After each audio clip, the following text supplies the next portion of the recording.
देखिए, हालांकि क्लास का जो समय है हमारा यूजीसी नेट समाज कार्य का, मैं यूजीसी नेट समाज कार्य की बात कर रहा हूँ।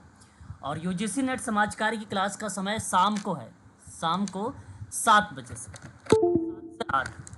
हालांकि ये क्लास नेट की ही है लेकिन ये जो प्रश्न पत्र आप देख रहे हैं, कल था 20 अक्टूबर, और कल के दिन में पेपर हुआ था उत्तराखंड मेडिकल सोशल वर्क का।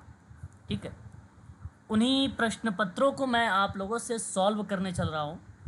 कुछ बच्चों का कहना है कि इसमें 2-4 प्रश्न ऐसे हैं जो बेसिकली अब विवादित हैं, जो गलत जवाब दिए गए हैं, तो उसी को हम लोग थोड़ा सा देखेंगे। प्लस में ये क्वेश्चंस देखेंगे, क्योंकि आगामी परीक्षा दिसंबर में यूजीसी नेट का है, तो बड़ा मददगार आप सभी लोगों के लिए होगा, क्योंकि फैक्ट किस तरीके से बनेंगे यहाँ से भी आपको आइडिया मिल जाएगा। तो पहला सवाल है ICD-10, ICD और DSM-4 दो चीज़ें हैं मेडिकल सोशल वर्क में। मैं आपको बता दूं, ये मेडिकल लाइन है। एक DSM-4 तो यूजीसी नेट में भी पूछा जाता है और ICD भी पूछा जाता है।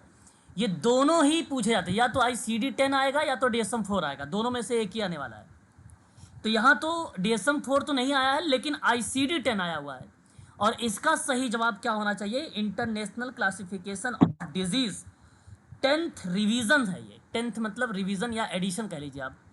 तो रोगों के अंतर्राष्ट्रीय वर्गीकरण का 10वां संशोधन है, और विकल्प आपका बी है। अच्छा, इसमें कोई बच्चा है जो उत्तराखंड का स्टूडेंट? प्लीज़, है स्टूडेंट इसमें? अरे हैंड राइज तो कर ही सकते हो आप लोग, है ना? अगर जो सर मैं हूँ। नहीं है, अच्छा जी, चलो कोई बात नहीं। चलो, राफिया अंसारी केवल है, चलो। सर मैं हूँ। तो ध्यान जी। दीजिएगा, है ना, इस प्रश्नों को भी थोड़ा सा आप पढ़ते चलिएगा। और नेक्स्ट सवाल पर बात करते हैं एक बार। क्वेश्चन नंबर सेकंड लेते हैं। इसका सही विकल्प जो होगा ना, वो बी ही होगा। अब देखिए, यूजीसी नेट में आपको मैंने पढ़ाया भी है कि सोशल केस वर्क के कुल 7 चरण रॉबर्ट बिस्टिक के द्वारा दिए गए हैं। उन्हीं में से केस वर्क में रॉबर्ट बिस्टिक के द्वारा बता रहा हूं मैं आपको, आत्मनिर्णय का भी एक सिद्धांत है, जो सामाजिक कार्यकर्ता के बारे में मतलब एक डिफाइन करता है। और इसका सही डेफिनेशन क्या होगा? आत्मनिर्णय का अधिकार का सिद्धांत। विकल्प आपके सामने है, प्लीज चुनाव आप लोग करिएगा। जी, ऑप्शन क्या बता रहे हैं? A B C D कुछ भी उसमें से बोलिए। Option A. ऑप्शन ए का चुनाव कर रहे हैं आप लोग। देखिए, यहाँ आपने ऑप्शन जो ए का चुनाव किया है, ये सही जवाब है। आत्मनिर्णय का अधिकार का सिद्धांत व्यक्ति के अपनी पसंद और निर्णय लेने की स्वतंत्रता के अधिकार और आवश्यकता को पहचानता है। सही विकल्प है। ठीक है, यूजीसी के बच्चे जरा इस पे ना टिक करते जाइएगा अपनी कॉपी पर, आप लोग कितने क्वेश्चन आपने सही किया है।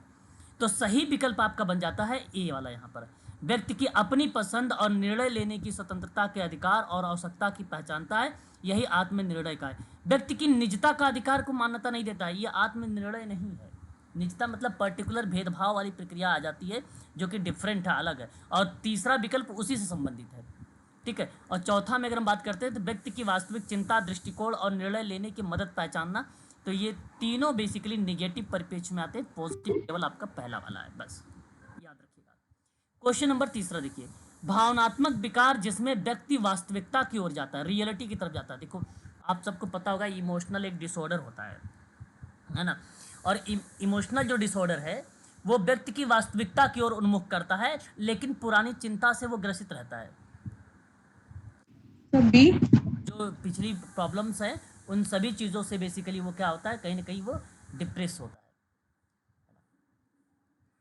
तो मेरे कहने का मतलब, यहाँ पर आपने अभी भी जवाब दिया है न्यूरोसिस करके, विकल्प का अभी आपने चुनाव किया है न्यूरोसिस करके, और यही आपका विकल्प ही करेक्ट जवाब माना जाएगा। न्यूरोसिस, न्यूरोसिस बेसिकली चिकित्सा है एक प्रकार, अगर मैं बात करूँ, गंभीर भय और चिंता को जन्म देने वाला एक मनोरोग है ये। और शुद्ध हिंदी में यूजीसी नेट में जानते हैं क्या यूज़ किया जाता है न्यूरोसिस की जगह पे? मन अस्ताप का स्नायु रोग, इसको कहा जाता है शुद्ध हिंदी में, है ना? हालांकि तंत्रिका ताप का एक कार्यपरक मानसिक विकार होता है ये, जिसमें व्यक्ति ना दुखी तो रहता है, परंतु उसमें कई ऐसी भ्रम शक्तियाँ अथवा विभ्रांति का अभाव होता है, जिससे व्यक्ति का व्यवहार सामाजिक रूप से अस्वीकार हो जाता है। या एक प्रकार से आप ऐसा कहिए कि जो समाज में वैलिड नहीं होता है, मान्य नहीं होता है, और वही क्रिया बेसिकली न्यूरोसिस दर्शाता है। तो मेरे कहने का तात्पर्य है कि 1700 के दशक में ये मानसिक और भावनात्मक शारीरिक प्रतिक्रियाओं का वर्णन करने के लिए इस्तेमाल किया जाता था। कौन? न्यूरोसिस। और ये भावनात्मक विकार के साथ साथ वास्तविकता की ओर उन्मुख होता है, रियलिटी की तरफ, लेकिन पुरानी चिंता से वो क्या होता है?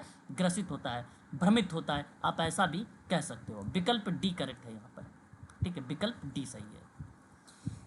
एक ऑप्शन यहाँ पे सी आ रहा होगा। देखिए, सिजोफ्रेनिया भी आप लोगों में से बहुत बच्चे जानते होंगे, और डिप्रेशन तो लगभग सभी को पता होगा। लेकिन एक पैरानाइड स्ट्रेस होता है। मैंने आपको पहले भी बता रखा है कि स्ट्रेस कई टाइप का होता है ना, मैं पढ़ा चुका हूँ आपको।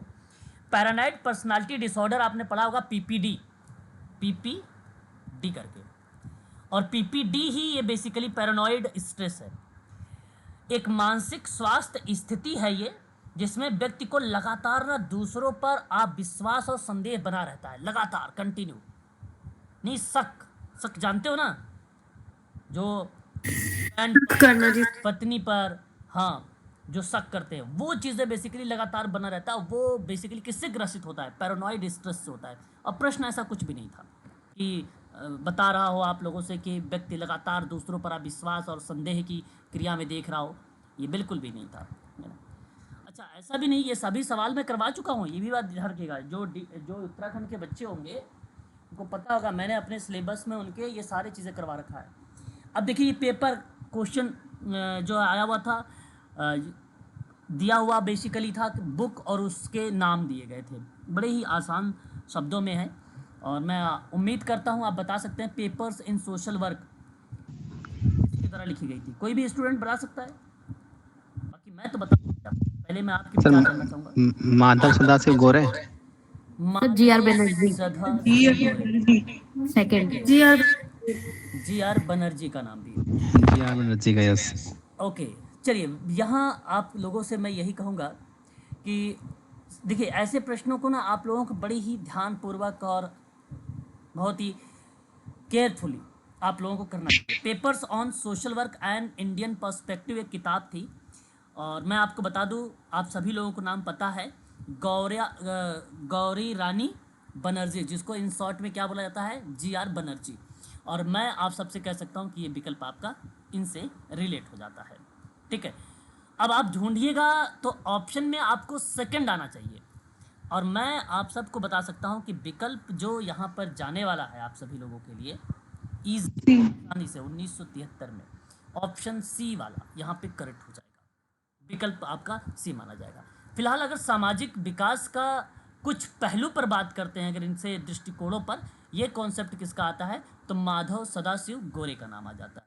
और भारत में समाज कार्य एक दर्शन है, सुजाता जो है दास गुप्ता का नाम आ जाता है। और विचारधाराएं जो सामाजिक कार्य को रिप्रेजेंट करती हैं, मुरली देसाई का नाम आ जाता है, जैसा कि विकल्प पहले पर दिया हुआ है, ठीक है। समझ में बात आ रही है कि नहीं समझ में आ रही है? ये बड़ा आसान सवाल था। मैं आप सबको बता दूं कि इन सभी किताबों पर बात किया हूँ, और यूजीसी ने दिसंबर के लिए ये किताब को मैं आईएमपी के रूप में आप लोगों को नोट करवा रहा हूँ, पेपर्स ऑन सोशल वर्क का, ठीक है, जी.आर. बनर्जी का, 1973 में आई थी किताब, इसको आप ध्यान रखिएगा, ठीक है। समझ में आ रहा है ना आप लोगों को? Yes sir. Okay, question number 5 में देखिए आप सभी लोग, क्वेश्चन नंबर 5 आपके सामने ये कहता है कि एक एनजीओ निम्नलिखित में से अंतर्गत पंजीकृत होता है। एनजीओ, अच्छा देखो, हाल ही में हम लोगों ने एनजीओ वगैरह के बारे में पढ़ा भी था, आशा करता हूँ कि आप लोगों को पता है। सोसाइटी का पंजीकरण। अच्छा, अगर आपने 5वें का जवाब दे रहे हो, बी सोसाइटी का पंजीकरण 1860 वाला, तो आप सही जवाब दे रहे हो, ठीक है भाई, ये आपने सही विकल्प का चुनाव किया है।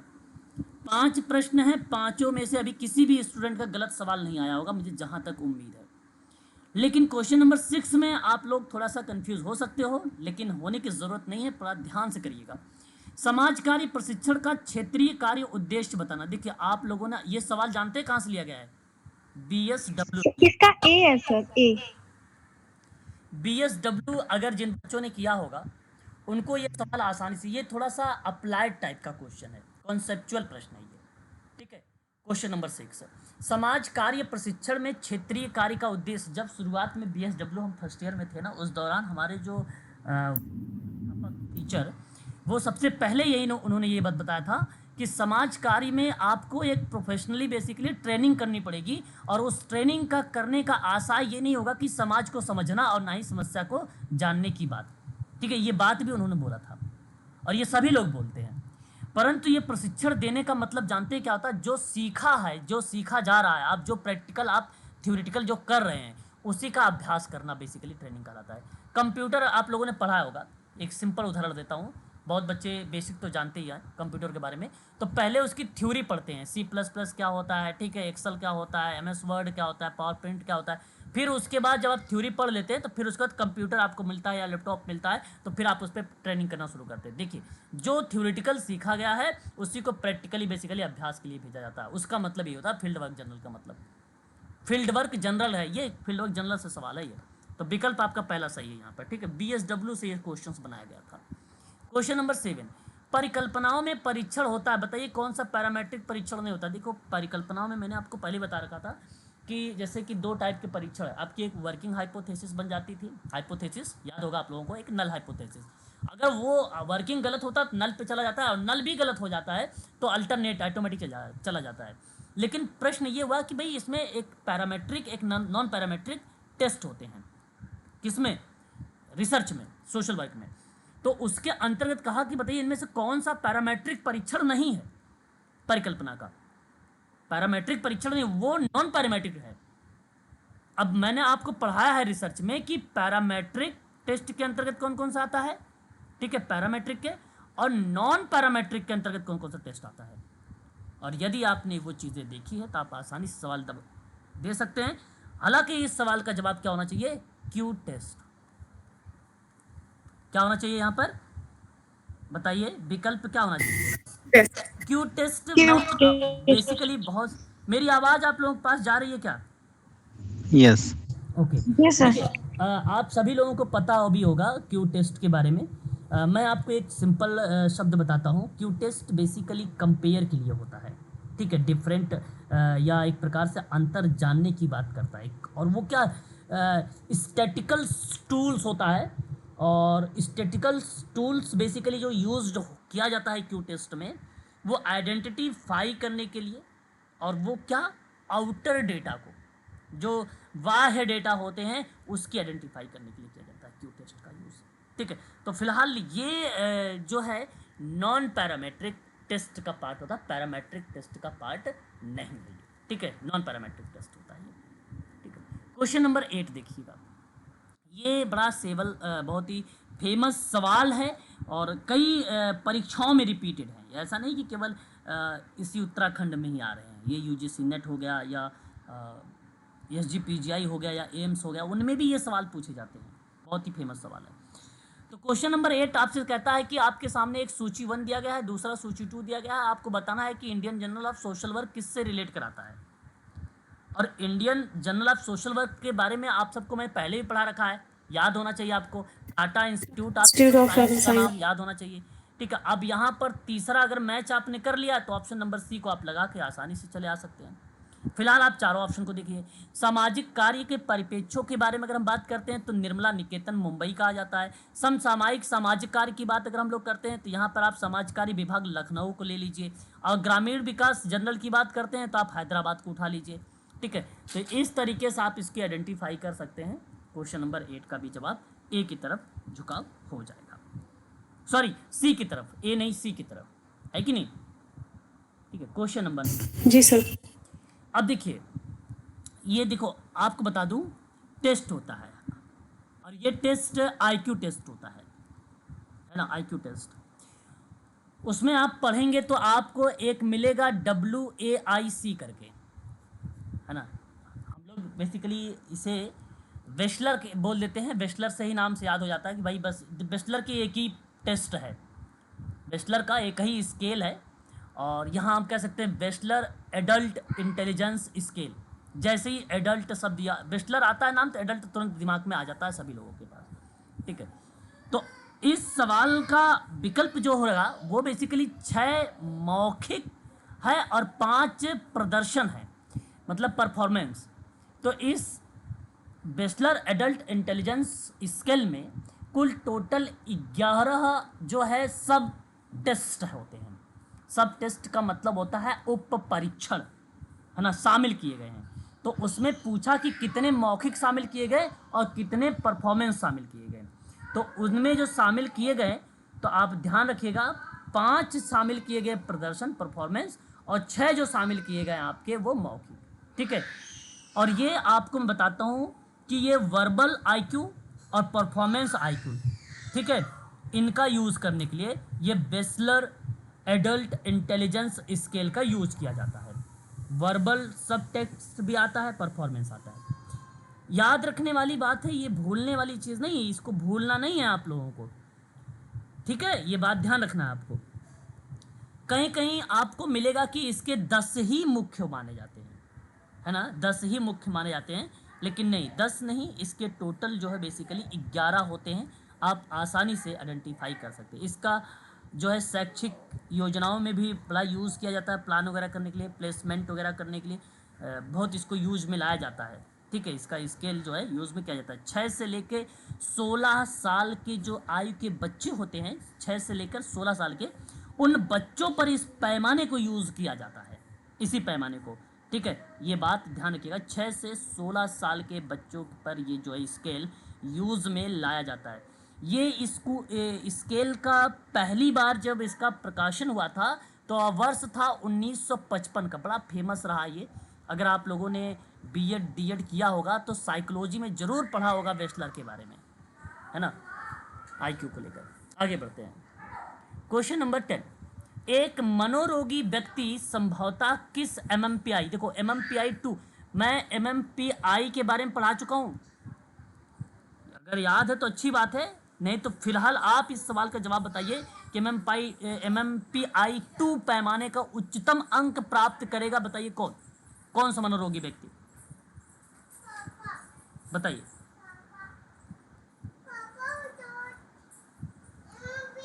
सिजोफ्रेनिया, कौन, बताइए, आवाज नहीं जा रही क्या? नहीं सर, आवाज आ रही है। ओके ओके, ये सिजोफ्रेनिया है madam, the Minnesota multiphasic personality inventory होता है इसका पूरा नाम। और ये जो MMPI परीक्षण होता है, ये मनोवैज्ञानिक परीक्षण है। इसका इस्तेमाल ना व्यक्तित्व लक्षण और मनोव्यक्ति का आकलन करने के लिए किया जाता है। अतः मैं आप सभी लोगों से कहूँगा कि MMPI का यूज़ सिजोफ्रेनिया के लिए बेसिकली यूज़ में लाया जाता है, ठीक है। तो schizophrenia is the right answer, विकल्प आपका करेक्ट माना जाएगा यहाँ पर, सी वाला। सर इसका MMPI का फुल फॉर्म क्या है, एक बार बता दीजिए। बिल्कुल बताएंगे, अभी भी मैंने आपसे बताया भी है, एक बार दोबारा सुनिए, Minnesota multiphasic personality inventory, inventory, okay, ठीक है, ये बात ध्यान रखिएगा। UGC नेट में भी एक बार सवाल आया था इसका पूरा नाम पूछने के लिए, आया हुआ था। समाज कार्य एक मानवाधिकार पेशा, रिपीटेड क्वेश्चन है, UGC नेट का कॉपी कर लिया है उत्तराखंड के जो है आयोग ने। जवाब भी दे सकते हैं क्वेश्चन नंबर 11 का, आप ऑप्शन यहाँ पर कहेंगे कि सही बात है, ये गलत। समाज कार्य एक मानवाधिकार पेशा है, व्यक्ति की समस्याओं का समाधान करने और उसके निर्णय के अनुसार किया जाना चाहिए, और ये भी आपने कहा कि भाई सही है। अतः मैं आप लोगों से कहूँगा कि जो ऑप्शन सी जा रहा है, AR दोनों सही है, आप सही बता सकते हो। क्वेश्चन नंबर 12, अभिकथन, हेलो सर, ऊपर को समझा दीजिए, मानवाधिकार कैसे है सर? अरे भाई क्या समाज कार्य में यही सवाल नहीं आ रहा है? हाँ जी बताइए सर। इसका तो उन्होंने जो आंसर शीट में डी दे रखा है, आंसर आंसर की में इसका इन्होंने क्या दे रखा है? डी दे रखा है, डी एक गलत है लेकिन आर सही है, डी का ऑप्शन दे रखा है। एक मिनट, व्यक्ति की समस्या का समाधान उसके निर्णय के अनुसार होगा। नहीं नहीं नहीं नहीं नहीं, ये तो गलत है, बात सही कह रहे थे, मैंने इसका सोचा कि कार्यकर्ता के अनुसार होगा। ठीक ठीक ठीक, डी है, विकल्प डी होगा, ठीक है, विकल्प डी होगा, बिल्कुल सही कह रहे हैं आप। यहाँ पर भी ये गलत स्टेटमेंट है ना, ये बात सही है, पहला सही है। देखो समाज कार्य एक मानवाधिकार पेशा तो है ही है, ये सर पहला गलत है मार्क बेसिकली पहला गलत कहाँ से होगा? पहला सही है, दूसरा गलत है। सर, ऑप्शन डी में तो यही लिखा हुआ है। इसमें तो एक भी ऑप्शन नहीं है इसमें, फिर व्यक्ति, तो सर जो आप लगा रहे हैं, सर जो आप लगा रहे हैं उस हिसाब से भी तो ऑप्शन नहीं है सर। हाँ हाँ बिल्कुल बिल्कुल कह रहे हैं आप सही। यहाँ पर अगर हम बात कर रहे हैं मानवाधिकार समाज कार्य जो है, समाज कार्य एक मानवाधिकार। वो मानव अधिकार सर, मानव अधिकार के चलते गलत हो गया सर, मानो इसीलिए मैं पूछा सर, ह्यूमन राइट कैसे। अच्छा एक मिनट, इसको आप ना इस प्रश्न को छोड़िएगा थोड़ा सा, है ना, इसको मुझे थोड़ा सा ध्यान देखना पड़ेगा, इसका एक कंटेंट देखना पड़ेगा, मानवाधिकार बेसिकली लेकर, और फिर इसको रिलेट कराऊंगा मैं आपके ग्रुप में, मैसेज को डाल दूंगा, इसको आप थोड़ा सा स्किप कर दीजिए, ठीक है ना। क्वेश्चन नंबर 11 को काफ़ी कन्फ्यूजन वाला क्वेश्चन दे दिया। व्यक्ति, अगर हम व्यक्ति की समस्याओं का समाधान उसके निर्णय के अनुसार किया जाना चाहिए। देखो निर्णय के अनुसार तो किया जाना चाहिए, क्योंकि अगर कार्यकर्ता ही सेवार्थी अगर आपसे सहमत नहीं होगा तो फिर उसके साथ काम करोगे तो सुटेबल होगा ही नहीं। तो कार्यकर्ता के अनुसार जो काम हो रहा है वो बेसिकली सेवार्थी से ज़रूर पूछताछ के किया जाए तो बेटर माना जाएगा, है ना। तो ये बात है। बट अब आता है मानवाधिकार पेशा के परिप्रेक्ष्य में, तो इस पर हम थोड़ा सा विचार करके आप लोगों के ग्रुप में मैसेज डाल देंगे। क्वेश्चन नंबर फिलहाल 12 देख लीजिए एक बार, अभिकथन और कारण को लेकर। अभिकथन कारण कहता है कि समस्या निवारण पेशे के रूप में समाज कार्य समाज की सामाजिक समस्याओं का समाधान कर सकता है, क्वेश्चन नंबर 12 में। और मैं इस सवाल से सहमत हूँ भाई कि ये आपकी स्टेटमेंट सही है कि समस्या निवारण के लिए ना जो व्यावसायिक रूप से सामाजिक कार्य समाज की सामाजिक समस्याओं का समाधान कर सकता है और समस्या के निवारण के लेकर रूप में, तो ये बात तो सही है, इसमें गलत नहीं है, इसमें 110% बात सही है।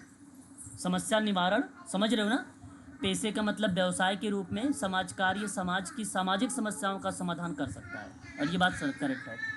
दूसरा कहता है आपसे कि सामाजिक कार्यकर्ता व्यापक ज्ञान और उचित कौशल से लैस होता है। ये भी देखो रिपीटेड क्वेश्चन है, मैंने अभी मुझे याद आ रहा है कि मैं हाल ही में आप लोगों को शायद ये प्रश्न करवाया था, ठीक है, लैस करके, ठीक है। तो कहने का मतलब है कि दोनों स्टेटमेंट करेक्ट है, लेकिन सामाजिक कार्यकर्ता अगर व्यापक ज्ञान होगा उचित कौशल उसके पास होगा।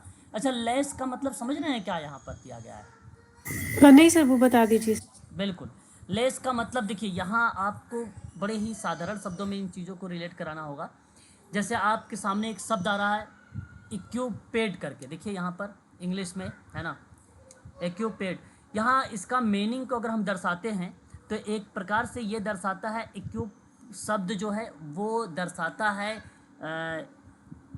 लैस को, या आप ये कह लीजिए किसी को विशेष उद्देश्य की पूर्ति करने के लिए समानता रूप से पहुंचाने के परिप्रेक्ष्य में, ठीक है। तो मेरे कहने का मतलब यहाँ पे ईडी लगाया तो यानी पास्ट की बात किया कि किसी को विशेष कार्य के लिए तैयार किया जा रहा है। लेस का मतलब ये हुआ कि किसी को विशेष कार्य के लिए तैयार किया जा रहा है, तो उस शब्दों को दर्शाया गया लेस शब्द में।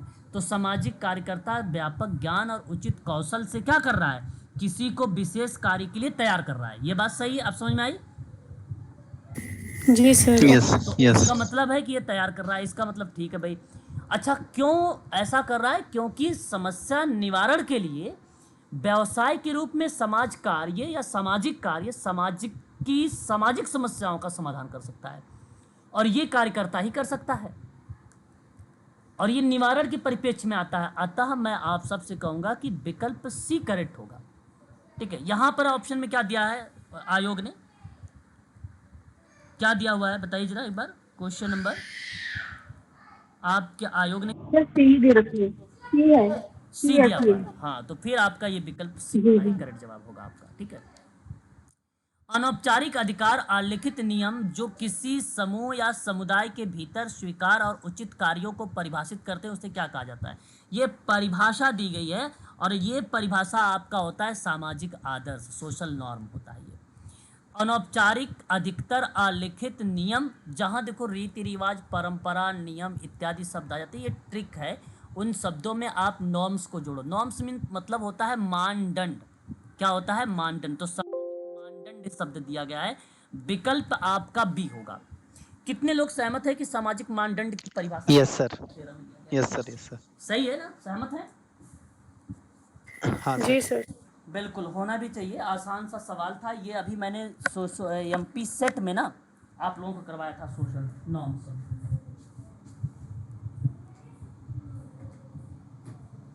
चलो आगे बढ़े, नेक्स्ट क्वेश्चन ले बताइए।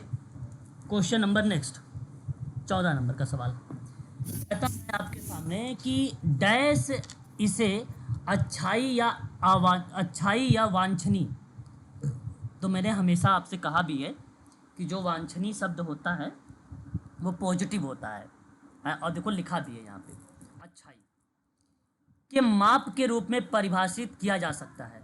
तो बताइए किसको अच्छाई के माप के रूप में वैल्यू क्वेश्चन नंबर 14 का विकल्प जो आप यहाँ पर बता रहे हैं वैल्यू, बिल्कुल सही जवाब दे रहे हैं, ऑप्शन ए आपका पहला ही विकल्प आपका सही होगा। क्वेश्चन नंबर 15 कहता है नजदीकी रक्त संबंधियों में विवाह अगर होता है तो उसे हम किस नाम से संबोधित करते हैं।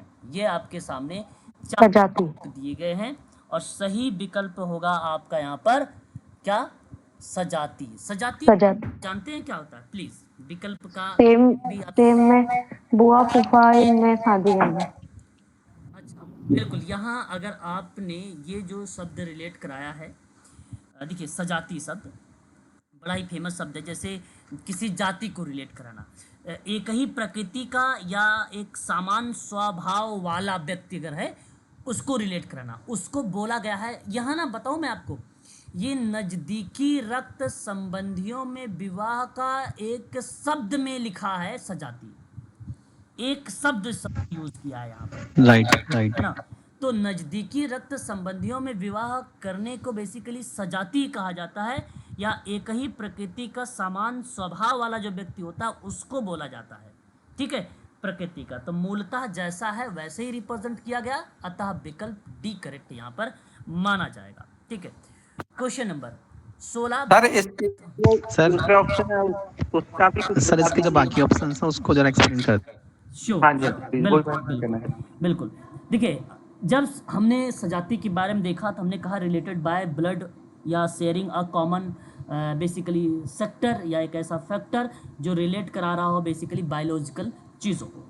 लेकिन जब अगर हम लोग बात करते हैं विकल्प ए की, लेविरेट के बारे में, लेविरेट एक ऐसा शब्द है सोशल वर्क में भी या समाज कार्य में भी, जो विधवा को अपने मृत पति के भाई से विवाह करना या करना चाहता है या कर रहा है, तो उस कंडीशन में ये लेविरेट शब्द यूज होता है। विधवा को अपने मृत पति के भाई यानी देवर से, या आप ऐसे भी कह सकते हो छोटा भाई बड़े से शादी नहीं हुई तो बड़े से भी कर सकता है, ऐसी कंडीशन को लेविरेट शब्द से रिलेट कराया गया है ना। तो लेविरेट विवाह का अभ्यास ऐसे समाजों में किया जाता है बेसिकली जहां कबीले की संरचना मजबूत होती है, और ये बहिर्विवाह का पार्ट माना जाता है एक प्रकार से लेविरेट।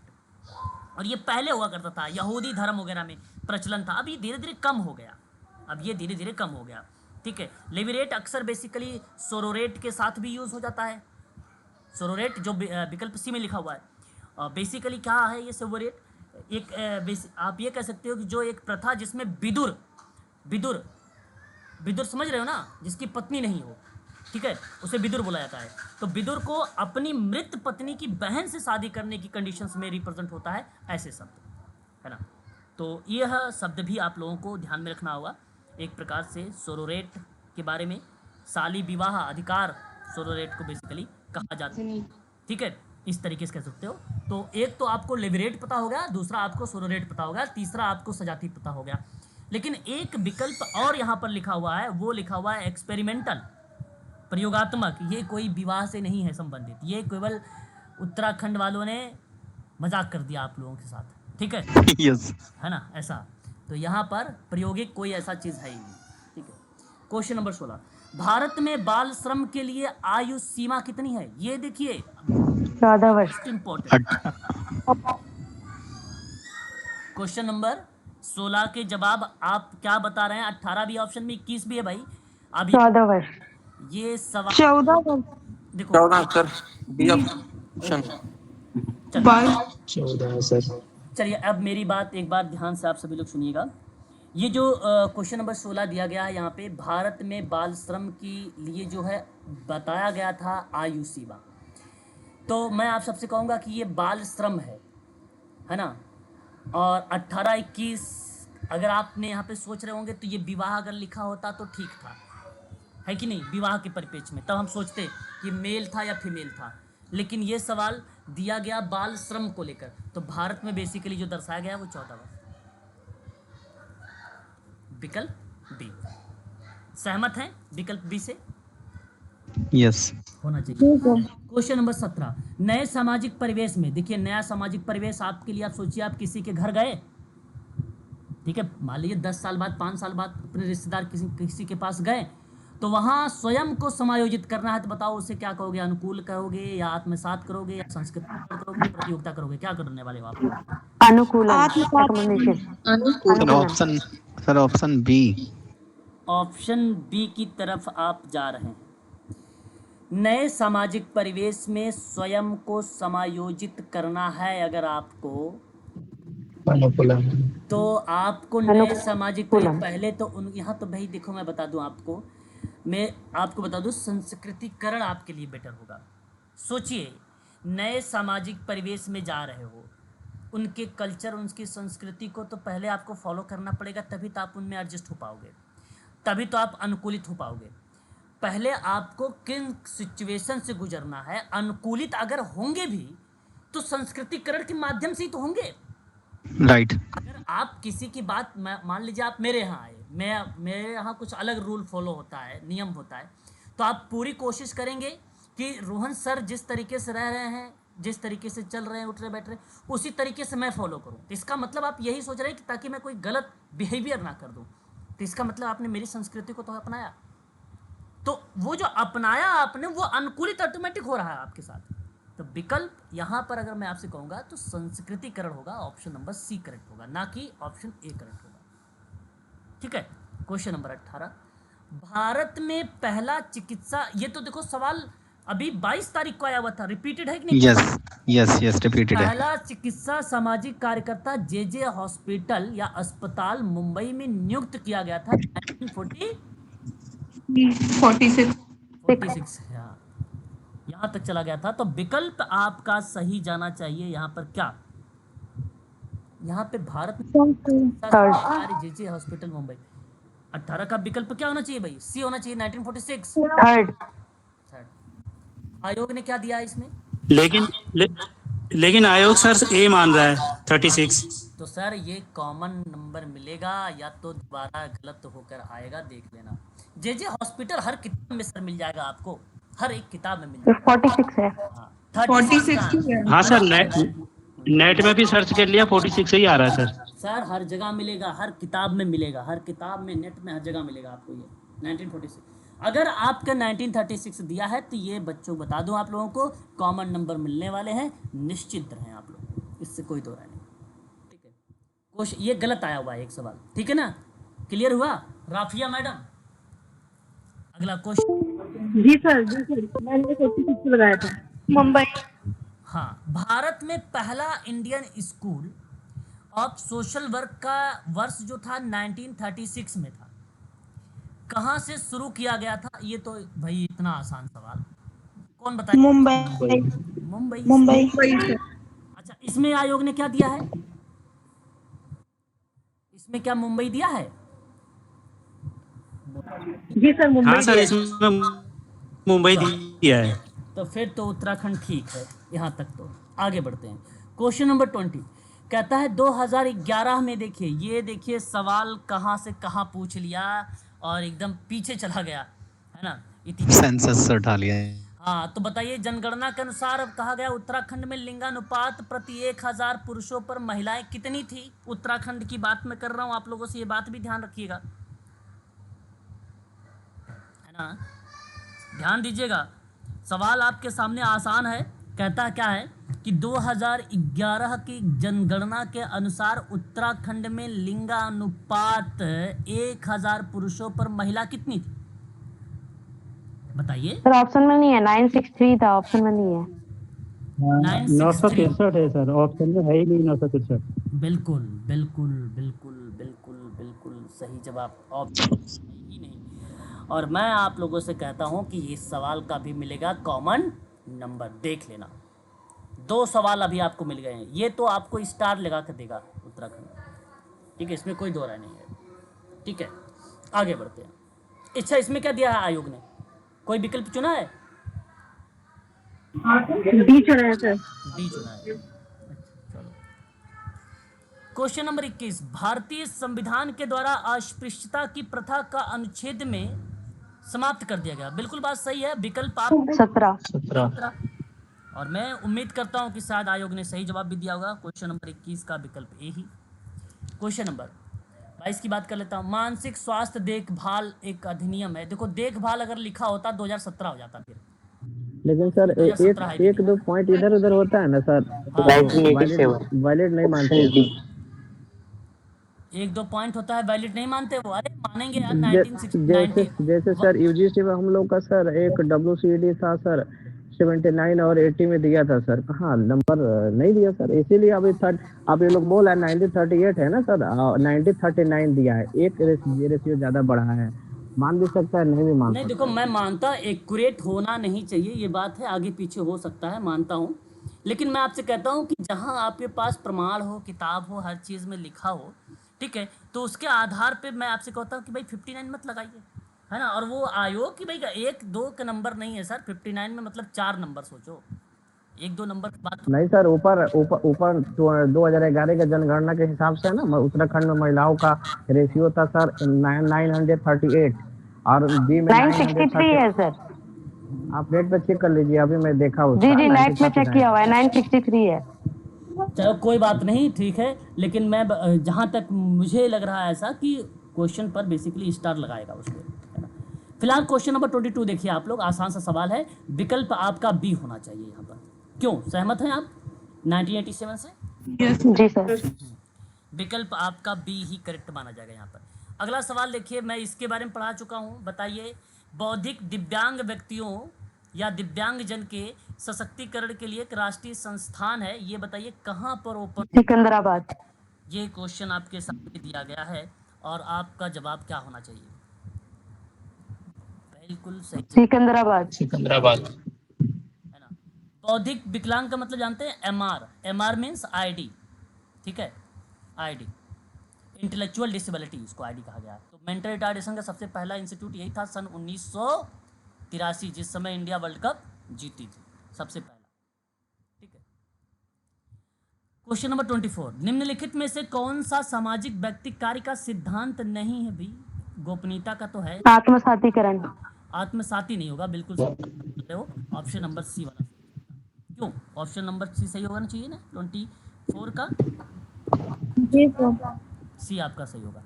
अच्छा बताइए, an introduction to social case work में देखो मैंने नाम नोट करवाया है भाई, गॉल्टन हैमिल्टन 25 में, और जवाब भी आपके आना चाहिए क्या 25 में? Gordon Hamilton. हैमिल्टन या ग्रेस मैथ्यू का नाम? हैमिल्टन। Hamilton sir. श्योर हो? जी सर श्योर। अच्छा जी सर देखिए, ये मैं आपको एक चीज़ बता दूं, यहाँ पर ये जो किताब लिखी गई है an introduction to social case work, देखिए एक कभी कभी केवल वर्क ही पूछ लेता है, केस नहीं लगाएगा वहाँ पे, कहेगा सोशल वर्क के परिप्रेक्ष्य में बताइए, है ना। हालांकि ग्रेस मैथ्यू की ये किताब है, और ये किताब सन 1922 में Tata institute of social science की तरफ से मैम लाई गई थी।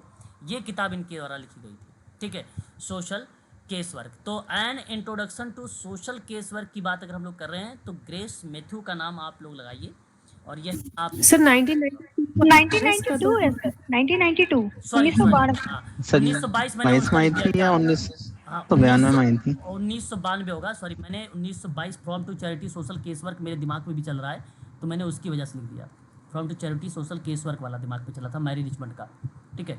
तो ये आपका नहीं होगा 1922, 1992 होगा, बिल्कुल सही जवाब बता रहे हैं आप लोग, और करेक्ट जवाब यही माना जाएगा, ठीक है। What is social case work and introductory to descriptive की बात अगर हम लोग कर रहे हैं मैरी रिचमंड का, तो 1922 का, और from to charity social case work 1922 का, वो नाम आता है मैरी रिचमंड का, ठीक है। फिलहाल इस सवाल का जवाब विकल्प डी होगा, ना कि ए होगा, याद रखिए। विश्व मानसिक स्वास्थ्य दिवस, तो बड़ा आसान सा सवाल है भाई, 10 अक्टूबर। 10 अक्टूबर विकल्प ए है। वर्ल्ड मेंटल हेल्थ डे जो मनाया जाता है हर साल मनाया जाता है, और वो 10 अक्टूबर को मनाया जाता है। सर जी सर एक क्वेश्चन मैं आज पढ़ रहा था, वो हाँ सर, जो वृद्धों के लिए वो अंतर्राष्ट्रीय दिवस मनाया जाता है सर, वो 5 अक्टूबर है या फिर 1 अक्टूबर है? 1 अक्टूबर है सर। सर वो नोट्स में लिखा हुआ 5 अक्टूबर है, लेकिन मैंने चेक किया तो 1 अक्टूबर आ रहा था। तो कौन सा मेरे नोट्स में लिखा हुआ था 5 अक्टूबर? हाँ जी, हाँ सर 1 अक्टूबर होना चाहिए। ठीक है, करेक्ट कर लीजिए अगर वो नोट्स पे लिखा हुआ। तो इसमें जहाँ तक उम्मीद है 1 अक्टूबर लिखवाया होगा वृद्धों के लिए मैंने, है ना। हो सकता है कोई हो गया होगा मिस्टेक, लेकिन 1 अक्टूबर है, 5 अक्टूबर नहीं है। बच्चों में सामाजिक चिंता का विकार, देखिए सोशल डिसऑर्डर है ये, एक प्रकार से एंजाइटी डिसऑर्डर। इस प्रकार इस रूप में प्रकट होता है।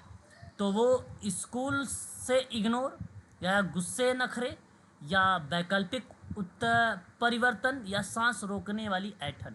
तो जो बच्चों में सामाजिक चिंता विकार है वो आपको बताना है किस में प्रकट हो सकता है ये सामाजिक चिंता विकार। ये 4 विकल्प आपके सामने, क्वेश्चन नंबर आपके सामने 27। विकल्प बताइए कौन सा होना चाहिए। स्कूल से इनकार। सर ऑप्शन सेकंड, गुस्सा न करें। देखिए यहाँ पर, हाँ यहाँ पर ना बेसिकली क्या हुआ, आप छोटे घर में आपके छोटे बच्चे होंगे, है ना। तो सामाजिक चिंता विकार कैसे हो सकता है, तो उनके गुस्से, उनके नखरे, देखिए आज हम स्कूल नहीं जाएंगे, आज हम ये नहीं करेंगे, वो नहीं करेंगे, है ना। कॉन्सेप्चुअल प्रश्न है ये, बताइए। तो बच्चों में जो सामाजिक चिंता का विकार होता है उस रूप में अगर प्रकट होता है वो मैम नखरे और गुस्से वाला, ठीक है। सांस रोकने वाला तो बिल्कुल हो नहीं सकता, इसलिए ये तो एकदम गलत हो जाएगा। स्कूल से इनकार करना है, देखिए ये कोई सामाजिक चिंता नहीं है। अगर मैं कह रहा हूँ कि स्कूल नहीं जाऊँगा आज मेरे पेट में दर्द है, ठीक है, अगर ज़बरदस्ती अगर आपने भेज दिया बच्चे गुस्सा करने लगा, भाई मैं नहीं जा रहा था, नहीं जाऊँगा, तो ये भी नहीं होगा, ये तो बिल्कुल नहीं होगा, विकल्प ए भी नहीं होगा। और वैकल्पिक मतलब एक प्रकार से इलेक्टिव मल्टिज्म शब्द यूज़ किया गया यहाँ पर, जो कि ये भी पार्ट नहीं होगा, केवल एक ही शब्द बच रहा है, गुस्सा नखरे, और विकल्प बी ही आपका करेक्ट जवाब होगा क्वेश्चन नंबर 27 का। आत्महत्या शब्द जानते हैं आप लोग किसका है, दुर्खिम का है। और कहा गया आत्महत्या रोकथाम हेल्पलाइन, इसका एक उदाहरण बताना है, क्या हो सकता है हेल्पलाइन उदाहरण आत्महत्या रोकथाम के परिप्रेक्ष्य में। क्वेश्चन नंबर 28 कॉन्सेप्चुअल प्रश्न है ये, क्या करोगे। क्वेश्चन नंबर 28, आप काउंसलिंग करना उचित समझोगे, हस्तक्षेप करना उचित समझोगे, इंटरवेंशन करना उचित समझोगे, है ना। हेल्पलाइन इसी का एक उदाहरण माना जाएगा, काउंसलिंग, विकल्प आपका पहला सही होगा। किशोर मानसिक स्वास्थ्य हस्तक्षेप, ये पार्ट ऑलरेडी ए में इन्वॉल्व है। हस्तक्षेप विपत्ति के दौरान में काउंसलिंग ऑलरेडी इन्वॉल्व है। शैक्षिक मानसिक स्वास्थ्य ये थोड़ा सा हट के तो है, एजुकेटेड तो है, मान लीजिए शैक्षिक मानसिक स्वास्थ्य हस्तक्षेप की क्रियाओं में। अब जरूरी थोड़ी ना है शिक्षा के परिप्रेक्ष्य में होता है आत्महत्या, और भी चीज़ों के परिप्रेक्ष्य में भी होता है। तो शिक्षा आप बढ़ा दिए तो आत्महत्या कम कर देगा, ऐसा नहीं होता है। परामर्श अगर आप बढ़ाओगे तो आत्महत्या कम हो जाएगा, ये बात सही है, ठीक है। विकल्प आपका पहला सही होगा 28 का। सामाजिक नीति को समाज सेवा में बदलने की एक प्रक्रिया कही गई है, समाज कल्याण, समाज सेवा को समाज सेवा और ना ही लोक प्रशासन। 2 विकल्प होंगे। क्वेश्चन नंबर 29 का आपका जवाब क्या होना चाहिए। सी ऑप्शन है सर, ये रिपीटेड क्वेश्चन है सर। ए ऑप्शन, समाज कल्याण। देखिए समाज कल्याण आपका, अभी भी मुझसे ये राफिया ने बात किया था कॉल पर ही, शायद इसी सवाल को लेकर। सामाजिक नीति को बदलने की प्रक्रिया को क्या कहा जाता है, तो मैं आपको बता दूं यहाँ पर समाज कल्याण ही होगा, ना कि समाज सेवा प्रशासन होगा। सही जवाब होगा ऑप्शन आपका पहला है। अब मैं आपको बताता भी हूँ कैसे। समाज कल्याण प्रशासन, ठीक है, समाज कल्याण प्रशासन की आपने परिभाषा पढ़ोगे तो नाम क्या आता है उनका, सिराज क्या नाम है जिन्होंने किडलैंडर, नहीं जॉन किडना, जॉन किडना ने बोला है। जॉन किडना की परिभाषा है वो समाज कल्याण प्रशासन में, उसमें। लेकिन सोशल सर्विस प्रशासन या एडमिनिस्ट्रेशन अलग पार्ट है ये। अतः विकल्प आप लोगों को देख लेना, आयोग में जहां तक लग रहा है कि बदलेगा नहीं, ऑप्शन सी की तरफ प्राथमिकता इन दोनों में अगर देना भी अगर आप लोगों को है तो समाज कल्याण प्रशासन में दीजिए। नीति समाज सेवा में बदल रही है, सोशल पॉलिसी है, और सोशल पॉलिसी बेसिकली समाज कल्याण वेलफेयर का काम कर रही है। और यहाँ पर बेसिकली सही शब्द माना जाएगा, ना कि सर्विसेज सर। लेकिन वेलफेयर के आगे एडमिनिस्ट्रेशन लगाना चाहिए था, हमको समाज कल्याण लिखना चाहिए था वहाँ पे, सोशल वेलफेयर एडमिनिस्ट्रेशन लिखना तो चाहिए था।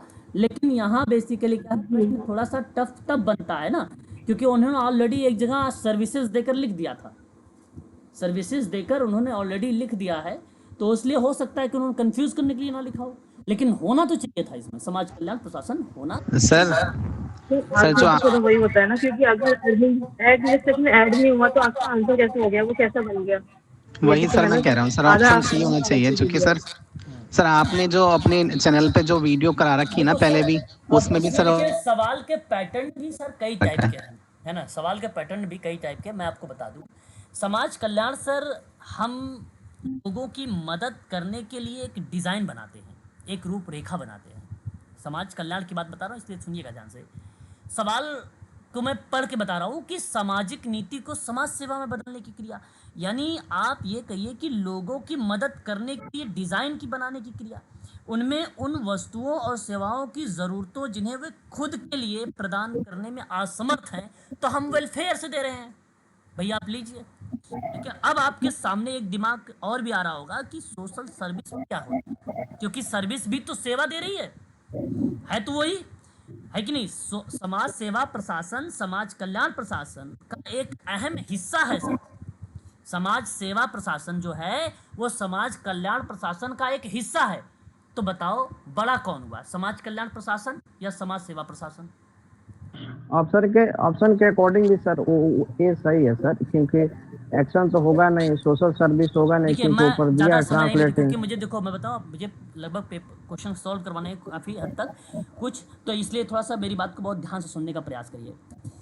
समाज जो सेवा होती है, सेवा मतलब होता है सर्विस, जैसे हम सेवा कर रहे हैं, हम सर्विस दे रहे हैं। वेलफेयर क्या होता है? एक प्रकार से कल्याणकारी सेवाएं चलाई जाती है जो बेसिकली गवर्नमेंट चलाती है, कोई एनजीओ चलाती है, कोई डिपार्टमेंट चला रहा होता है, और वो बेसिकली सभी को समान रूप से होती है, दी जाती है। एक्शन की बात नहीं कर रहा हूं, लेकिन ऑप्शन सी ना एक्शन की बात करती है, क्योंकि सेवा की बात करती है, सर्विस की बात करती है। तो समाज सेवा प्रशासन समाज कल्याण प्रशासन का एक अहम हिस्सा है। समाज कल्याण प्रशासन को व्यवसाय समाज कार्य में एक महत्वपूर्ण कंपोनेंट या घटक माना जाता है। तो मेरे कहने का आशय ये बनता है सर कि समाज कल्याण प्रशासन में संस्था के लक्ष्यों को ध्यान में रखकर संगठन की रूपरेखा तैयार की जाती है।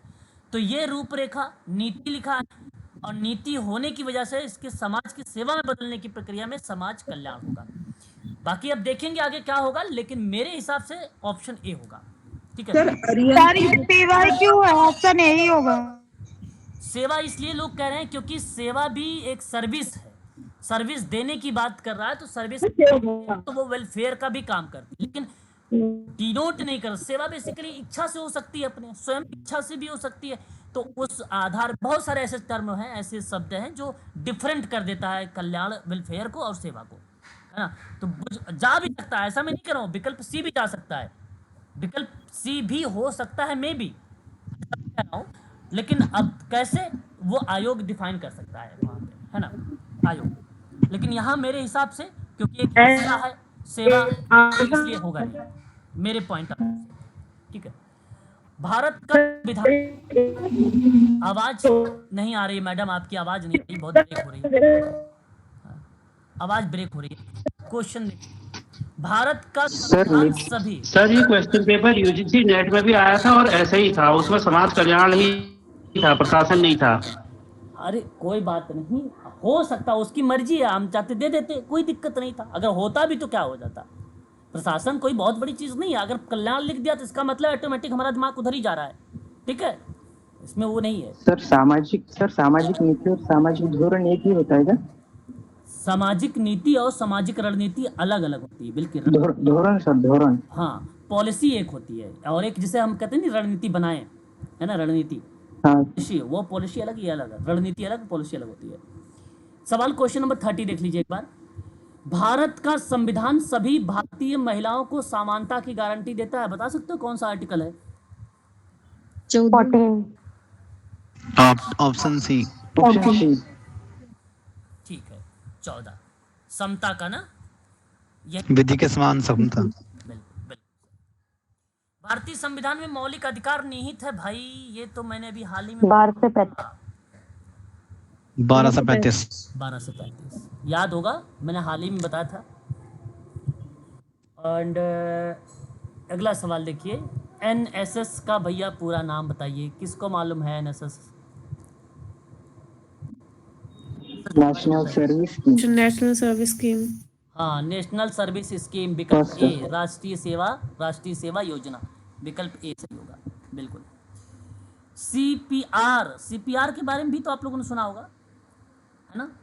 सीपीआर के दौरान छाती का जो है संपीड़न होना चाहिए, ठीक। ये भी देखो सवाल अच्छा है, हालांकि थोड़ा सा टॉपिक से हट के है ना, लेकिन फिर भी आप लोग जवाब चाहो तो दे भी सकते हो, बता सकते हो क्या विकल्प होना चाहिए। 2 इंच पर सेकेंड। 2 इंच प्रति सेकंड की बात कर रहा है। इसका मतलब आप जान रहे हैं क्या है सीपीआर? सीपीआर आसान सा शब्द है ये, है ना? हाँ सर, हाँ सर। का सर कार्डियो पल्स रेस्पिरेशन ऐसा कुछ रहता है। हाँ, कार्डियो पल्मोनरी है ना, यस जीवन शब्द जैसे रिलेट कराते हैं हम लोग, इस तरीके के शब्द में आता है। और उस प्रक्रिया में अब ये सिलेक्शन वगैरह के दौरान होता है, ऐसा बताया जाता है कि यहाँ बेसिकली 2 इंच प्रति सेकंड होना चाहिए छाती कंप्रेस करने, जैसे सांस नहीं ले रहे हो, है ना, सांस लेते ही इस तरीके की 2 इंच प्रति सेकंड ऐसा होना चाहिए छाती। और ये सिलेक्शन के दौरान बेसिकली देखने को मिलता है। कार्डियोपल्मोनरी रिससिटेशंस एक शब्द होता है और उसी जगह बेसिकली ये यूज़ में लाया जाता है। जब किसी की सांस नहीं चल रही होती है तो उसका दिल रुक जाता है, और ऐसी कंडीशन पर बेसिकली उन लोगों को एक प्रकार से आप वयस्क बच्चों या शिशुओं इत्यादि पर आप ऐसा कह सकते हो कि एक एक्सरसाइज टाइप की क्रिया है ना, एक एक्सरसाइज टाइप की क्रिया है। विकल्प फिलहाल यहाँ पर ए होगा, ठीक है, ए आपका सही माना जाएगा। निम्न में से कौन सा किसी समुदाय की स्वास्थ्य स्थिति का सबसे अच्छा संकेत मान सकते हो आप? क्वेश्चन नंबर 34 में। सर सी, ऑप्शन सी। ऑप्शन सी कह रहे हो आप लोग, क्या ऑप्शन सी सही जाना चाहिए? नहीं सर। पता नहीं सर इसमें। देखिए इसने यहाँ ने कहा कि निम्न में से कौन सा किसी समुदाय की स्वास्थ्य स्थिति का सबसे अच्छा संकेतक है, वो शिशु मृत्यु दर का बेसिकली बताया गया है। तो इन्फेंट मोर्टेलिटी रेट जो यहाँ पे करेक्ट जवाब जा रहा है विकल्प में आपका सी वाला, यही विकल्प आपका करेक्ट, बी वाला, सी नहीं, बी वाला विकल्प आपका सही माना जाएगा। जानते हैं क्या शब्द है? प्लीज अपने शब्दों पर एक बार थोड़ा सा फोकस करने का प्रयास करिएगा।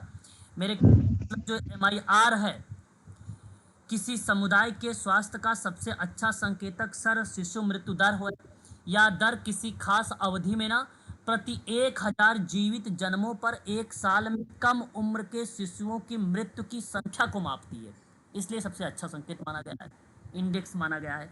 तो सामुदायिक स्वास्थ्य को प्रभावित करने वाले कुछ एलिमेंट हैं, कुछ कारक है, जैसे पोषण हो गया, जीवन शैली, पर्यावरण, आनुवंशिक, आय, शिक्षा, सामाजिक संबंध, आवास इत्यादि चीजें शामिल होती है।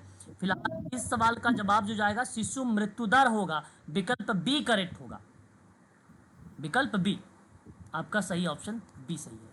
यहाँ पर किसका सिद्धांत सामाजिक स्तरीकरण का कार्यात्मक, देखो ये भी सवाल आया हुआ था, सोरोकिन, यूजीसी नेट में आया हुआ था। क्या कह रहे हो सेरोकिन, इसका नाम कहाँ से आ जाएगा? डेविस और मोरे। हाँ, डेविस और मोरे का नाम आएगा, सेरोकिन का नाम इसमें आ ही नहीं सकता, परिवर्तन में सेरोकिन का नाम आता है। तो क्वेश्चन नंबर 35 में आप सभी लोगों का विकल्प होगा किंग्सले डेविस और रेमंड मुर्रे का नाम, विकल्प सी। यही 2 नाम ही आते हैं पेपर में, ये भी रिपीटेड है, ये ना क्वेश्चन रिपीटेड है, ठीक है। मानवाधिकार दिवस तो बड़ा आसान है भैया, कब आया था बताइए जरा? 10 दिसंबर। 10 दिसंबर। मानवाधिकार दिवस की जब बात हम लोग करते हैं तो 10 दिसंबर 1948 घोषणा तो इस समय हुआ था, तभी से मनाया जा रहा है ना, ह्यूमन राइट्स डे। यस जी सर, जी सर। क्वेश्चन नंबर 37 देखिए, पितृसत्ता की 6 संरचना की पहचान करता है, जैसे घरेलू उत्पाद हो गया, वैतनिक कार्य हो गया, एंड उसके बाद बात करते हैं तो पुरुष हिंसा हो गई, फिर उसके बाद अगर हम बात करते हैं संस्कृति हो गया, राज्य हो गया, ठीक है, तो उसके बाद कामुकता हो गया। बताइए इसका कौन सा विकल्प सही होना चाहिए प्लीज? हाँ जी बताइए, हेलो बोलिए, कौन सा विकल्प सही होना चाहिए? क्वेश्चन नंबर 37 बताइए। वॉल्वी। विकल्प बी बॉल्बी जी। का डेफिनेशन है। बहुत बच्चे कामुकता देखे होंगे, सीधा सिगमंड फ्राइड का नाम लगा दिए होंगे, है ना। यहाँ डेफिनेशंस जो ये रिलेट करा रही है ना। यदि मैं आपसे बात करता हूँ इस परिभाषा के रूप में, पितृसत्ता की 6 संरचनाओं की पहचान करने वाले पर्सन का नाम, तो बॉल्बी का ही नाम बेसिकली यहाँ पर करेक्ट होगा। और यहाँ परिभाषा बॉल्बी की ही जाएगी। सोलिवा वॉल्वी ब्रिटिश सोशियोलॉजिस्ट विद्वान हैं, इन्हीं का नाम बेसिकली रिप्रेजेंट होगा। इन्होंने 6 संरचना का नाम बताया है। वेतन भोगी कार्य एक, दूसरा इन्होंने बताया है गृह कार्य, तीसरा इन्होंने जो बताया है कामुकता, चौथा इन्होंने जो बताया है संस्कृति, पांचवा जो बताया उन्होंने हिंसा, छठा जो उन्होंने बताया है वो राज्य। ठीक है, इस तरीके से 6 बेसिकली इन्होंने संरचना बताई है। किसकी? पितृसत्ता की। ये बात याद रखिएगा, इन्हीं का नाम आता है। बाहरी यौन विशेषताओं के आधार पर लैंगिक भूमिका के बारे में, लैंगिक असमानता के बारे में, प्रजनन अधिकारों पर नियंत्रण के बारे में, इन सभी क्रियाओं में वॉल्वी का ही नाम आता है। विकल्प आपका पहले बी सही जाएगा, ना कि ए। Question number 38। अंतर्राष्ट्रीय महिला दिवस तो पता होगा, 8 मार्च, है ना, सभी को पता होगा। Yes sir. जिसको पता ना हो, कितने संभावित ठोस अंग प्रत्यारोपण प्राप्त करता एक मृत दाता से अंग प्राप्त कर सकता है? अच्छा सवाल है। क्वेश्चन नंबर 39 अच्छा सवाल है, जवाब बता भी सकते हो आप लोग। क्या होना चाहिए? 6। ओके, चलिए इस सवाल में अगर मैं आप लोगों से बात करता हूँ, कहता है कितने संभावित ठोस, यानी आप ये कह लीजिए कि एक प्रकार से सॉलिड ऑर्गन, है ना, जो प्रत्यारोपण एक मृत दाता से अंग प्राप्त कर सकता है। तो इस परिस्थिति में बेसिकली 6 शब्द रिलेट कराया गया। देखिए, एक मृतक दाता से 8 लोगों का जीवन बचाया जा सकता है, ऐसा भी आपने सुना होगा। और 75 से ज़्यादा लोगों का जीवन बेहतर बनाया जा सकता है एक मृत शरीर से, ऐसा। लेकिन किताबों भाषा में अगर हम लोग बात करते हैं तो हमें कहीं ना कहीं देखने को मिलता है 6, है ना, प्लस भी हो सकता है ना। तो इसका कहने का मतलब आप पहले समझिएगा। अंगदान के लिए डोनर फॉर्म भरकर 2 गवाहों से हस्ताक्षर कराया जाता है, जिसमें से एक गवाह दाता की नज़दीकी रिश्तेदार होना चाहिए, है कि नहीं। और इस तरीके के शब्द आप लोगों ने हमेशा सुनते ही रहते होंगे, जैसे हृदय, यकृत, गुर्दे, आंत, फेफड़े और अग्नाशय जैसे अंगों का दान सिर्फ मस्तिष्क मृत्यु की स्थिति में ही किया जा सकता है। और कार्निया, हृदय वाल्व, त्वचा और हड्डी जैसे ऊतकों का दान सिर्फ प्राकृतिक मृत्यु की स्थिति में किया जा सकता है। तो सवाल हमारे सामने था मस्तिष्क मृत्यु के परिप्रेक्ष्य में, लेकिन यहाँ पे मस्तिष्क मृत्यु नहीं लिखा था, जिससे बेसिकली संभावित ठोस अंग के रूप में जाना जाता है। विकल्प आपका सी जाएगा सही, विकल्प आपका सी। तो प्रत्यारोपण के बाद शरीर को नए अंग को अस्वीकार करने से रोकने के लिए जीवन भर दवाइयाँ भी लेनी पड़ सकती है, ऐसा भी हो सकता है, मे बी। ठीक है, आगे बात करते हैं। Question number 40।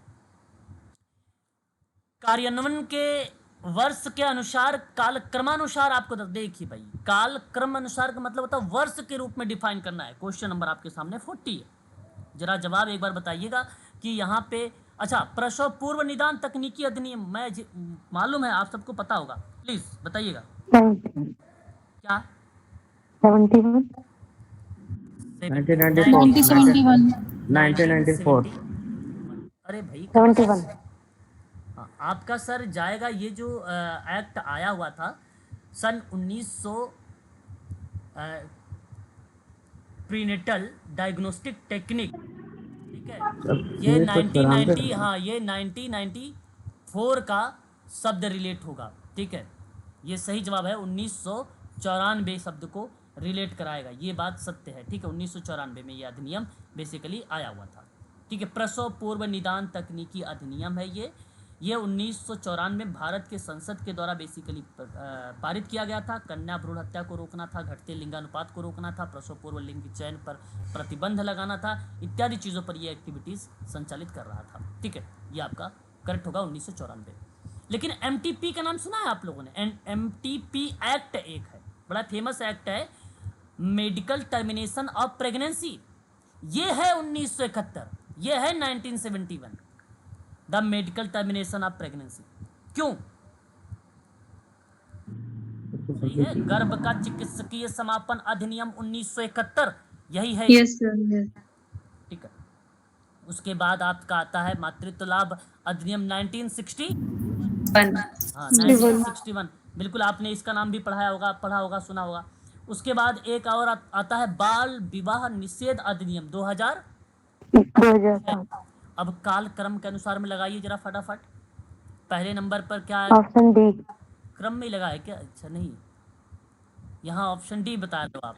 तो पहले नंबर पे 1961, फिर उसके बाद 71, फिर उसके बाद 1994, फिर उसके बाद डी ऑप्शन 2006। विकल्प डी आएगा सही, विकल्प डी होगा सही जवाब। सबसे पहले तो सी आया था ना।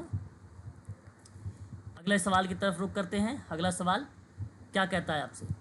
कहता है कि बॉडीज मास इंडेक्स की बात कर रहे हैं हम। क्वेलेट जो है, क्वेलेट इंडेक्स बताइए। 4 विकल्प है, और ये भी देखो थोड़ा सा यूनिक क्वेश्चन आ गया अभी। ऐसे तो बच्चे कंफ्यूज काफ़ी हो गए, लेकिन वो यूनिक मत कहिए इसको, ये उत्तराखंड के सिलेबस में रहा होगा ये सब सवाल। Option A. तो फिलहाल इस सवाल का जवाब क्या होना चाहिए? ऑप्शन ए की तरफ आप जा रहे हो मैडम, ठीक है। और भी कोई स्टूडेंट? किधर जाना चाहिए हमें? सर हाँ सर मेरा इससे एक हटके क्वेश्चन है सर, हम लोग भी बढ़ सकते हैं क्या सर उत्तराखंड वाला? समझ नहीं पाया मैं। सर उत्तराखंड का जैसे ये एग्जाम हुआ है सर, इसको हम लोग भी भर सकते थे क्या? बिल्कुल भर सकते थे, बिल्कुल। वहाँ के जनरल में काउंट होते आप, बस यही होता है ना। अच्छा अब देखिए सवाल क्या है, ये कहता है बॉडी मास इंडेक्स को क्वेटलेट इंडेक्स भी कहते हैं। चलो ठीक है, इसका नाम बेल्जियम के गणितज्ञ थे, नाम आपको पता होगा क्वेटलेट, उसी के नाम पर तो ये इंडेक्स आया था। सन 1976 में जब इसका आविष्कार हुआ तो वहाँ पर एक BMI की गणना करते हुए एक फार्मूला दिया गया था। वो फार्मूला था वजन किलोग्राम में अपॉन करके ऊंचाई सेंटीमीटर में। ऊंचाई सेंटीमीटर कहाँ पे है भाई? ये तो मीटर नहीं है ऑप्शन। ऊंचाई मीटर में दिया ही नहीं भाई इसमें, तो इसमें सारा मीटर में दिया हुआ है ना। Yes sir. किलोग्राम, वजन किलोग्राम, वजन किलोग्राम, वजन किलोग्राम। देखिए यहाँ तो सी तो नहीं होगा, ना ही डी होगा। क्यों? सी और डी तो आप यही होगा। अब यही या होगा तो सर। या तो मीटर आप स्क्वायर होता है। हाँ, या तो देखो बिल्कुल यही समझा रहा था मैं। या तो आपका ए होने वाला है, क्योंकि किलोग्राम ए में भी लिखा हुआ है, यहाँ पे भी लिखा हुआ है, लेकिन ऊंचाई मीटर स्क्वायर में है और ये ऊंचाई मीटर में है, तो स्क्वायर वाला आपका चला जाएगा यहाँ पर ऊंचाई वाला जो है ये चला जाएगा सेंटीमीटर बेसिकली में स्क्वायर करके। ठीक है, यहाँ पर विकल्प आपका जो जाने वाला है वो आपका पहला वाला सही होगा, ना कि दूसरा वाला। Question number next. Mary Richmond के द्वारा समाजकारी का अभ्यास के सिद्धांत में सामाजिक निदान में 3 बुनियादी श्रेणी है। देखिए मैंने पढ़ दिया, थोड़ा सा ब्लर दिखाई दे रहा होगा आप लोगों को। मैरी रिचमंड के द्वारा समाजकारी अभ्यास के सिद्धांत सामाजिक निदान में 3 बुनियादी श्रेणी आती हैं। कौन कौन से हैं? निदान, उपचार। अच्छा देखिए यहाँ पे निदान है, फिर जांच है, फिर उपचार है, फिर उसके बाद सामाजिक न्याय है। ABC यानी आप ABC। बता दीजिए। बिल्कुल आप कह रहे हैं 42 का जो जवाब होना चाहिए वो बनाना चाहिए क्या? विकल्प बी बनाना चाहिए, और विकल्प Yes। ऑप्शन में है तो ये आपका सही है, क्योंकि सामाजिक न्याय पे मैरी रिचमंड के कोई रोल नहीं है ना। क्वेश्चन नंबर 43 में देखिए, कौन सा मॉडल है जो स्वास्थ्य और बीमारी में जैविक और मनोवैज्ञानिक और सामाजिक कारकों के अंतर संबंध को पहचानता है? भाई ये बताना है आपको 43। Sir biopsychosocial. बायोसाइकोसोशल मॉडल जो शब्द रिलेट होता है यहाँ जैविक, सामाजिक और मनोवैज्ञानिक लिखने की वजह से ऑप्शन आप तीनों का मीनिंग सी वाले में दिख रहा है, और यहाँ पर सी यानी थर्ड वाला ही विकल्प आपका सही होगा। चिकित्सा समाजकारी में सिस्टम सिद्धांत किस पर बल देता है? ये सवाल बड़ा आसान है भाई। Option second. ऑप्शन सेकंड की बात कर रहे हैं, और मैं आप सबसे कहूंगा कि यहाँ पे अन्य स्वास्थ्य देखभाल और व्यवसाय के साथ सहयोग देना, यही विकल्प आपका सही होगा।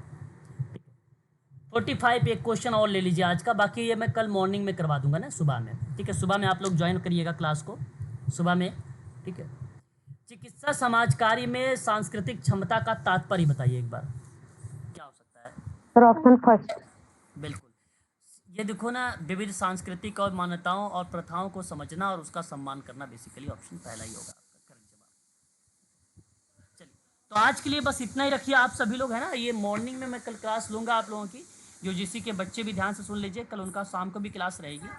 ये पेपर में जो सॉल्व करवाना है, इसलिए मैं मॉर्निंग में लिंक दूंगा आप लोगों को, ठीक है। ज्वाइन करिए। सर कितने बजे? ओके 8 चलती है ना, 8 बजे से मॉर्निंग में, सर 8 से 9 बजे। 8 से 9। सर आपके हिसाब से मेरिट क्या जानी चाहिए?